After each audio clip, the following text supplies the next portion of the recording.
How to log in with your Google account in Reddit app. I'm gonna guide you through the process on how to do it. Let's get started.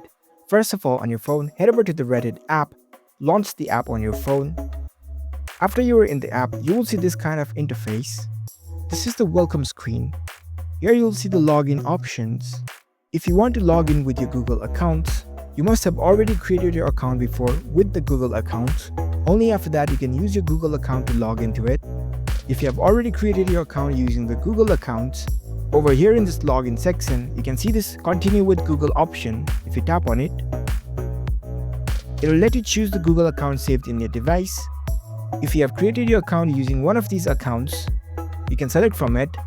If it's a different account other than this, then you can tap on this add another account option and enter the Google account credentials. For example, I'll select one of these Google accounts that I've created my account before. And there you go, you are now easily logged into your account. So that's a very easy process to log into your Reddit account using your Google account. If you found this video helpful, don't forget to give this video a thumbs up and subscribe to our channel for more tech tips. Thank you for watching.